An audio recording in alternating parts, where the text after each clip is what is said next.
gawe nyaman, ra jaminan duweni atimu.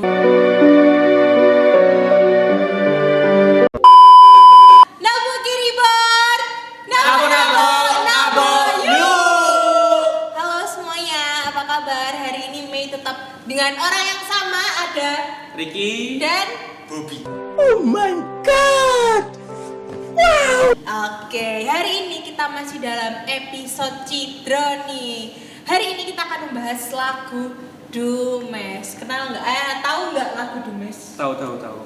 Sering ngeplay atau cuma tahu aja? Sering. Udah masuk playlist. Oh, karena cah Cidro guys. Jadi Dumes itu salah satu lagu Cidro yang paling digandrungi sama teman-teman muda ini. Sebelum lebih jauh lagi saya mau tanya nih, apakah 2 minggu ini narasumber saya baik-baik saja setelah ngobrolin lagu-lagu Cidro ini? Mas Ricky, Mas Bobby, bagaimana, apa kabar hari ini?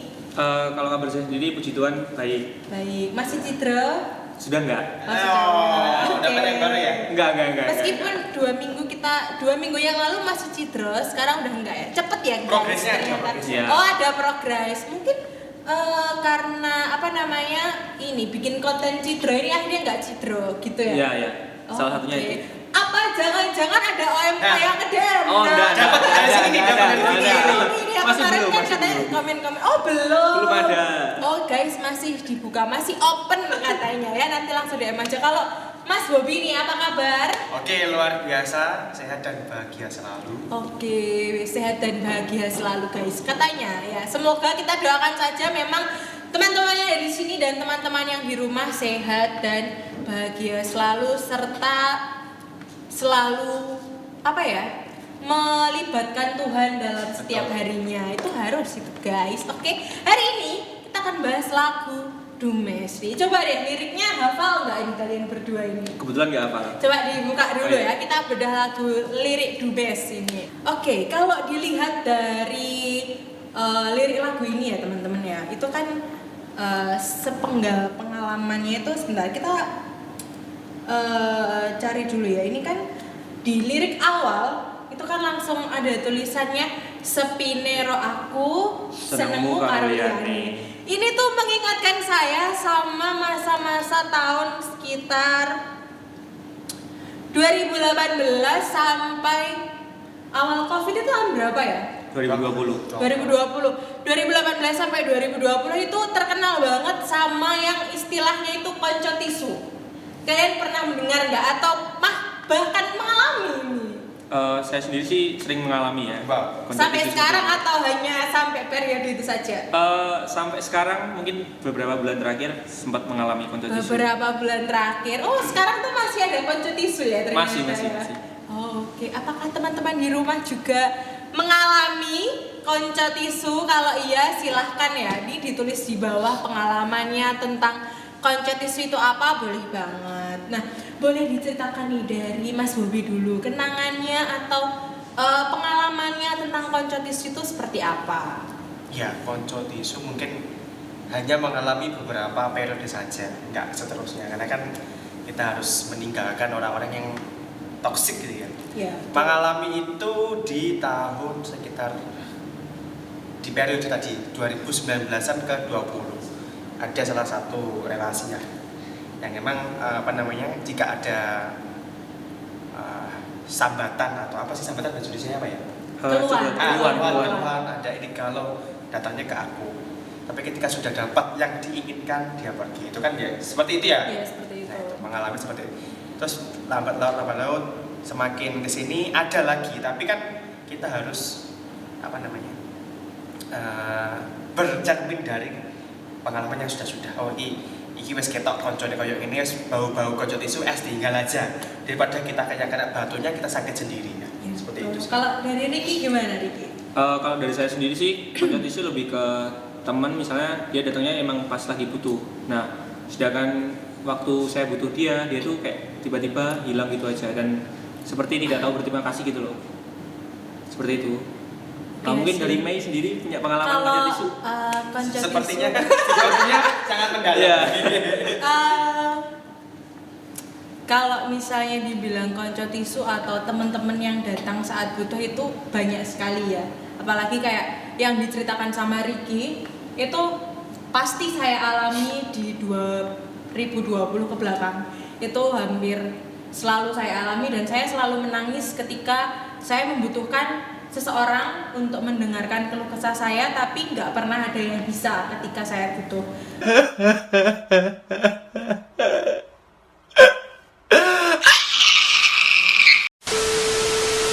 Tapi berjalannya waktu saya mulai berdamai dengan itu semua ya. Jadi mungkin perjalanan hidup kita jadi dapat pelajaran gitu kayak oh berarti aku nggak bisa nih bergantung sama orang lain, karena dulu itu aku itu harus ada waktu dimana aku harus bercerita sama seseorang. Jadi aku tuh butuh teman terus supaya aku bisa bercerita terus gitu.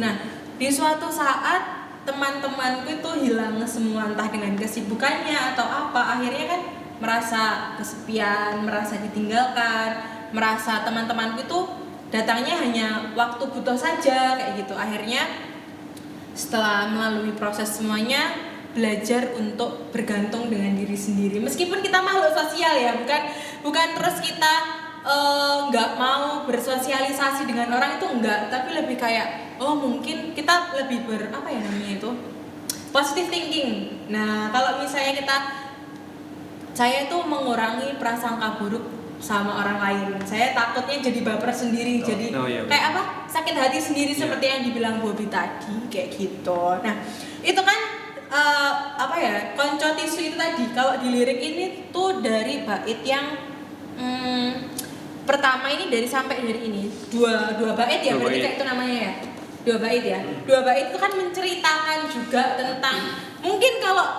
Dumes ini tentang kayak yang lagi PDKT gitu ya. Jadi kan misalnya nih kayak Ricky kemarin PDKT kayak gitu kan, contoh pernah PDKT. Masa dari SMA sampai sekarang nggak pernah PDKT kan nggak mungkin kayak gitu. Tapi entah Ricky-nya atau pasangannya hanya datang ketika butuh, kan waktu PDKT belum jadi.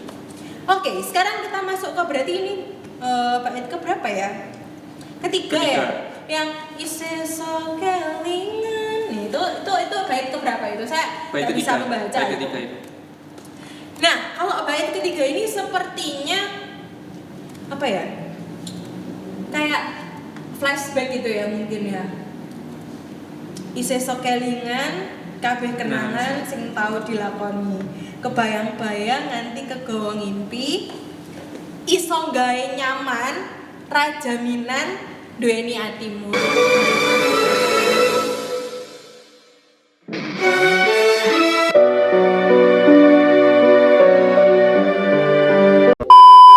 Wah itu liriknya sangat dalam ya, kayak iso gawe nyaman ra jaminan duweni atimu. Itu kayak pasti selalu dijadikan sama kalau anak muda sekarang itu quotes.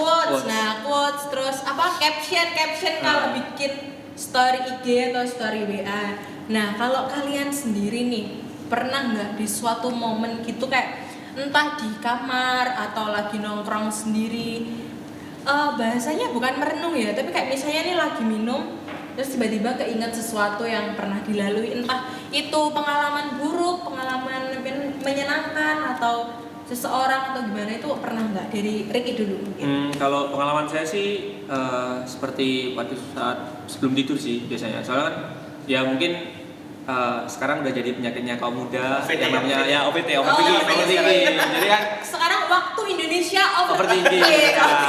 Nah, jadi kan misal sebelum tidur itu selalu tiba-tiba terbesit, oh kemarin atau gini-gini, atau yang pikiran yang lalu setelah mendalami itu semua kayak perjalanan hidupku kok seperti ini. Nah, itu juga sebenarnya membawa dampak yang ada yang positif supaya kita bisa lebih introspeksi diri lagi, ada juga yang negatifnya yaitu bikin kita itu jadi susah tidur jadinya. Betul. Ya seperti itu. Oke, kalau dari Bobby gimana? OVT. Dari kita minum dulu ya. Kamu OVT. Kayaknya lagu ini tuh semangat sekali untuk dibahas ya. Mungkin karena ada kedekatan emosional tersendiri. Boleh lagi minum ini boleh supaya nggak grogi. Ada beneran ya? Oh iya. Ada dong, ini nanti ada yang bikinin. Terima kasih ya yang sudah bikinin. Oke, dari Bobby ini gimana pengalaman flashbacknya atau kisah perenungannya ini gimana? Oh ya, tiba-tiba terbesit gitu ya. Ini yang lucu memang, kalau kita tadi kan sudah sepi orang di rumah sendiri, persiapan mau tidur, OVT. Kalau aku enggak, aku tuh pernah suatu ketika berkumpul di tempat keramaian, hahi, guyon bareng sama teman-teman, ketika ngangkat minum, set, itu kita kebesit kekecewaan. Kan lucu, nggak tahu bagaimana sebabnya itu, nggak tahu. Padahal kan kita di keramaian, kita gembira situ, tapi tiba-tiba kecewaan, akhirnya kan bad mood. Sampai ditanya sama salah satu temen nih, nyapa tuh saja nih, aku nggak tahu. Ini kenapa tiba-tiba muncul seperti ini? Itu nggak tahu penyebabnya, atau mungkin memang kekecewaan yang sangat mendalam atau bagaimana sehingga terpendam, meledaklah di timingnya nggak pas. Itu sih. Tapi sebenarnya kalau bahas yang dari kisahnya Bobby ya, itu kan pasti teman-teman tongkrongan itu kayak ngopo sih kok masalah di rumah digawa atau masalah dari mana? Tapi kan kita nggak bisa ngontrol itu ya, bener nggak? Maksudnya kayak tiba-tiba kita lagi senang-senang nih, tiba-tiba kayak madeg gitu kan? Madeg kayak gitu. Wong Jawa guys, madeg, mak teratap. Nah itu adalah versi orang Jawa, madeg, mak teratap tuh kayak kadang-kadang sedih, kecewa, atau misalnya nih kita lagi kumpul-kumpul tiba-tiba kayak aku kok dimenengi, padahal sebenarnya enggak ya kan? Tapi itu selalu ada gitu. Tapi berarti teman-teman kalau misalnya kalian lagi kumpul-kumpul dan merasakan itu, jangan pernah kalian mikir bahwa teman-teman kalian itu jahat atau misalnya nih di posisi yang lagi bad mood gitu ya, ada temen yang tiba-tiba setelah hai bad mood, jangan kalian marahin karena mereka juga tidak tahu kenapa bukan salah teman-teman kalian ya. Bukan salah teman kalian, tapi salahkan moodnya ya, karena itu tiba-tiba datang. Karena saya pernah seperti itu ya. Hai tiba-tiba duduk dia mainan HP guys, gak kena dicak omong guys, seperti itu. Jadi teman-teman mungkin jadi pelajaran juga ya mungkin, karena kan pasti banyak dari teman-teman itu kayak yang apa sih kok tiba-tiba bad mood dan lain sebagainya. Coba kita mengerti ya, jadi kan pasti kita juga sering mengalami seperti itu, dan akhirnya sekarang jadi pelajaran untuk kayak mungkin ada suasana hati yang sedang tidak baik. Jadi kita dapat pelajaran juga dari situ. Soalnya kalau saya flashback itu lebih sering waktu jalan-jalan naik motor sendiri. Itu paling sering. Jadi hobi saya itu mengelilingi kota. Mengelilingi kota naik motor sendiri, melihat-lihat orang di jalan. Kalau nggak gitu biasanya kan ini kayak toko HP itu kan pasti ada mas-mas atau mbak-mbak yang karaoke. Itu hobi saya mengelilingi seperti itu untuk mendengarkan suaranya masnya yang sangat merdu, membuat saya tertawa. Itu kan saya terhibur sekali. Hiburan gratis ya? Nah, hiburan gratis itu bisa meredakan rasa kesedihan, kekecewaan, kesendirian itu. Hiburan gratis teman-teman, siapa tahu bisa dicontoh teman-teman di rumah ini.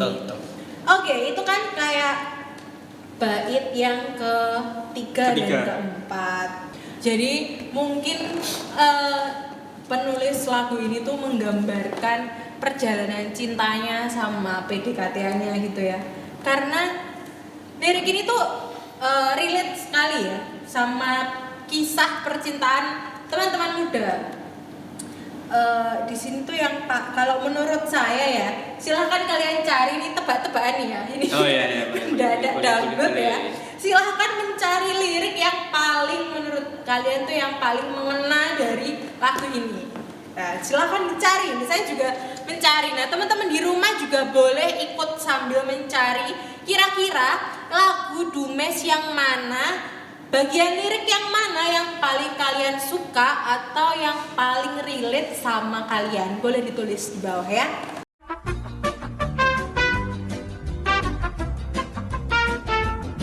Coba dari Bobby dulu, yang mana ini? Yang ini nih. Krosos diramu wong sing paling gemati, ora nyangka kowe sing paling larani. Nah, Kenapa kok lirik itu? Gimana ya? Orang yang paling menyakiti itu adalah orang-orang yang berada di sekitar kita sebenarnya, bukan orang-orang jauh. Yang notabene adalah mereka-mereka ini kita kenal, kita dekat. Itu yang bisa menjadi apa namanya ya? Musuh dalam selimut? Bisa jadi pokoknya yang paling menyakiti lah. Tega, raja tega tuh yang malah kenal dekat sama kita, bukan dari yang jauh. Nah itu dari situ kan relate banget nih. Kroso sliramu wong sing paling gemati, ora nyangka kowe sing paling larani. Apakah ada pengalaman kok kayaknya menceritakannya itu seperti punya kedekatan sendiri dengan Ada pasti ada hubungannya dengan lirik yang aku pilih tadi dengan pengalaman-pengalaman yang sudah itu. Memang benar orang yang notabene dekat banget itu bisa menjadi hal yang paling menyakitkan. Nah, itu bisa jadi pelajaran untuk teman-teman di rumah juga ya, karena di TikTok itu juga banyak ya teman-teman kayak yang ini loh. Misalnya nih beberapa yang waktu yang lalu itu kita kan lagi boomingnya body shaming. Oh iya. Sampai sekarang pun kayaknya masih ya masih body ada, shaming masih itu. ada. Nah, kalau body shaming itu misalnya orang dari luar, maksudnya kayak lingkaran terjauhnya kita kayak bilang, kok kamu gendut banget sih, coba deh dikurangin makannya atau olahraga atau diet atau dan itu masih sebagainya. okay ya? Itu kayak ya wis, karena mereka tidak tahu kebiasaan kita, mereka tidak tahu perjuangan kita itu seperti apa. Tapi kalau udah lingkaran yang nomor satu atau nomor dua ya. itu pasti Sekali kayak yang ngomong pasti udah kena langsung. mak jelek gitu, mak jelek gitu rasanya, karena kan mereka itu pasti tahu ya perjuangannya kita itu gimana. Jadi kayak mungkin memang benar orang-orang terdekat itu bisa jadi musuh terbesar kita, bukan hanya dalam satu atau dua hal ya, tapi proses yang kita lalui. Jadi kita harus tetap berhati-hati dengan lingkup terdekat kita. Kelihatannya kan gemati gitu ya. Iya betul, karena kan kalau di sini kan kroso seleramu wong sing paling gemati. Berarti kan kita merasakan bahwa oh orang ini bisa saya percaya, oh orang ini punya hubungan yang dekat sama saya, tapi ternyata sakit hati. Lebih yang menyakiti. Tak kira sih gemati tiba-tiba marahin loro hati. nah, tapi saya juga pernah punya pengalaman tentang itu. Jadi memang kalau saya akhirnya sekarang itu kalau saya sudah membuka diri untuk orang-orang, maksudnya saya membuat orang ini berada di ring satu hidup saya gitu ya. Berarti saya sudah siap jika suatu saat nanti orang ini akan pergi ataupun orang ini akan menyakiti saya, itu berarti saya sudah harus siap. Kayak gitu. Jadi mungkin jadi suatu pelajaran juga bagi kita kalau kita membuka diri untuk orang, kita harus siap juga bahwa orang ini ya kita nggak tahu ya kedepannya itu seperti apa, yang mungkin orang terdekat kita ini akan mencelakai, menyakiti atau membuat kita bahagia, kan kita tidak tahu ya. Kalau Mas Riki nih, lirik mana yang paling mengena? Kalau saya di lirik yang sebelumnya dari lirik Mas Bobi, yaitu yang liriknya seperti ini. Koyo lagi wingi, awake dhewe iso ngobrol tekan wengi. Nah, dalam konteks lirik ini saya itu menyangkut pautnya terhadap pertemanan. Kan mungkin di usia kuliah atau di usia-usia kerja, mungkin kita itu sering sekali mengalami banyak kehilangan teman. Gak kayak dulu-dulu, misal waktu kuliah nih, seringlah pulang kuliah kita nongkrong bareng sampai malam, ngobrol terus sekarang itu kayak ngerasa kehilangan momen itu semua loh. Jadi saya itu sering sekali mengalami hal tersebut. Cuma makin sini saya sadar, oh emang karena udah saatnya mereka itu punya dunia masing-masing. Jadi saya sudah nggak heran lagi sih kalau sekarang mau kehilangan siapapun di hidup saya. Oke, tapi itu memang dulu kalau saya itu merasakan itu ketika SMA sampai semester berapa ya?